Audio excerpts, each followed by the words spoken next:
nagpapahinga pa si Elsie. Baka naguguluhan siya sa mga nangyayari. Sandali. Gusto ko lang naman tanungin si Elsie kung gusto mo bang magpalipat sa mas malaking ospital para mas maalagaan siya ng mas magagaling na doktor.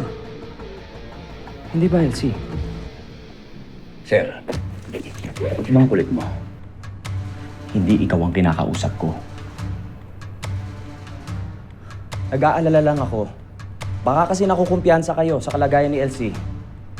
Tapos magulat na lang kayo, may komplikasyon yung sakit niya. Yun lang. Sir, sa tabas ng dila mo, parang sinasabi mo wala kaming pakialam sa kalagayan ng asawa ko. Asawa? Diba, hindi natuloy yung kasal niyo? Lolong! Lolong, ano ba? Tama na nga! Ganyan ka ba kabarumbado, ha? Pwede ba? Iwan mo muna kami.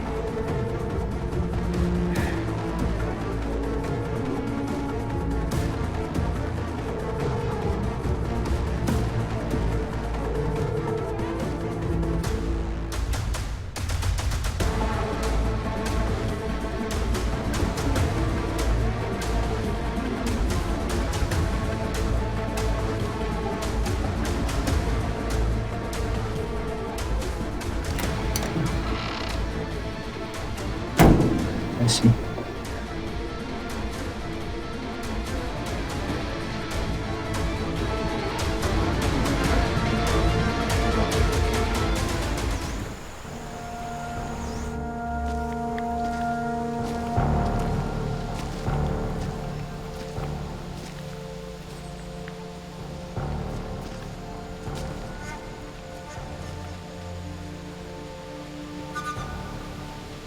Matagal na akong hindi napupunta sa lugar na ito.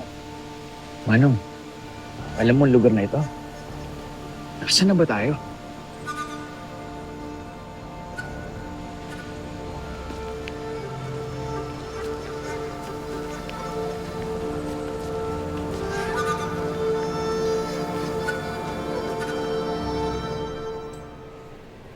Parang kailan lang nangangako kami dalawa ni Elsie na habang buhay kami magsasama. Pero ngayon, para bang dirindiri siya sa akin pagka nakikita niya ako. Tapos dumating pa yung Ivan na yun. Napormahan ba nun si Elsie?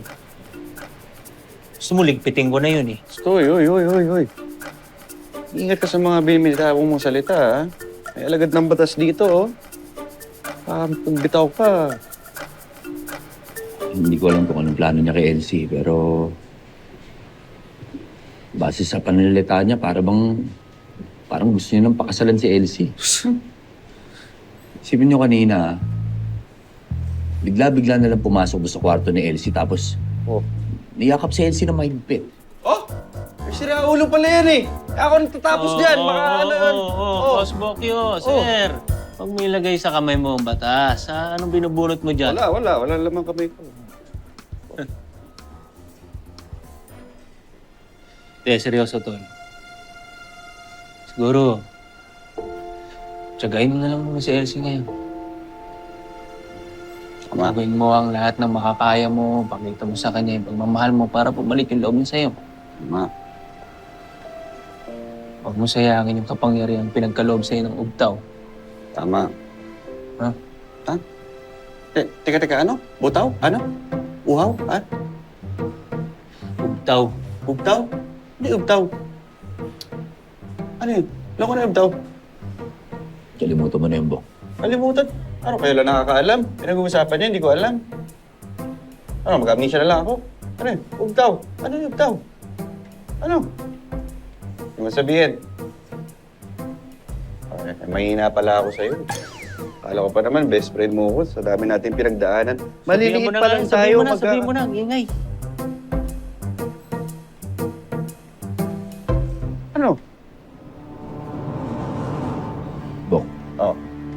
Sabihin ko sa'yo pero makako ka, di mo pagsasabi kahit kanino. Oo, kailan ako nagsabi? Wala, di ba? Wala, di ba? Wala. Ano yun? Ang ubtaw, ang ginamit ko para gumaling si Elsie.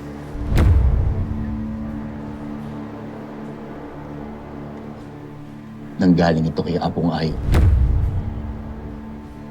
Si Apong Ayo, ang Diyos ng mga atubaw. At kayang magpagaling ng ubtaw ng kahit na ano pang mga sakit.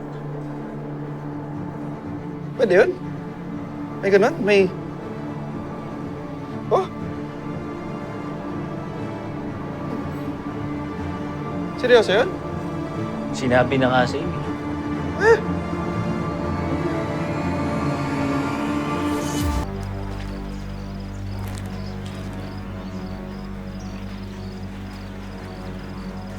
Sino kayo?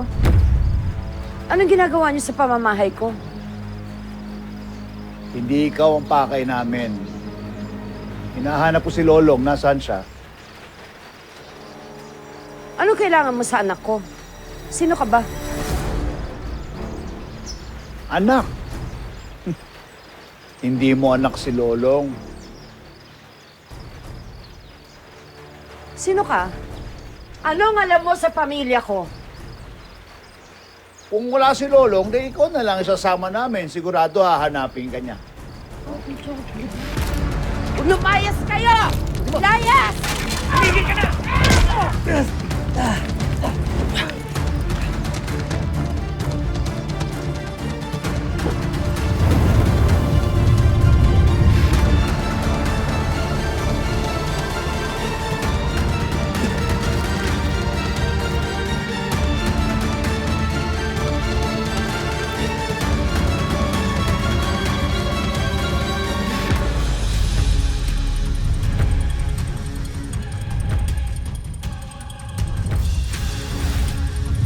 Tapusin na natin yan! Ah! Bangkir!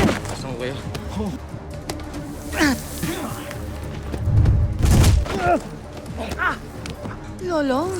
Hindi ka nabibilang sa mundo ng mga tao, Lolong. Kanor! Wala na akong oras. Kailangan ko na maibalik ang ubtaw. Paano napunta kay Lolong ang makapangyariang hiyas na yun? Ang importante ay kung paano natin makukuha ang ubtaw. Lolong! Bigyan mo sa akin ang ubtaw bago ako pa mangyari sa'yo. Mamamatay na muna ako bago niyo makuha sa akin ang ubtaw.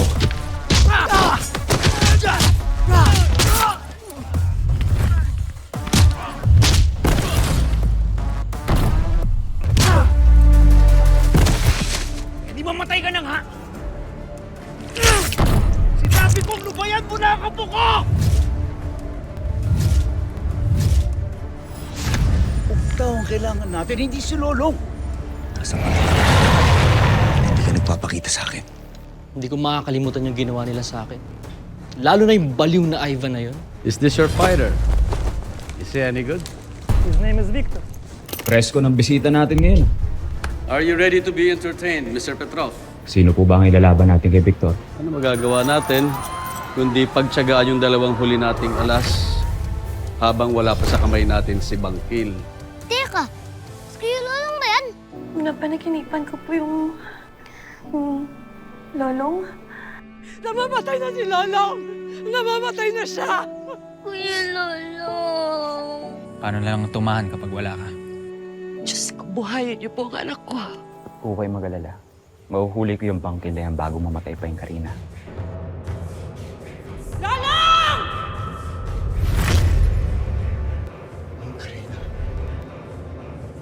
Iyong ipinangako na walang sino man dadamping sa yaman nating ubtaw. Dahil dito, magsisimula ang bagsik ng kapalaran! Elsie! Elsie!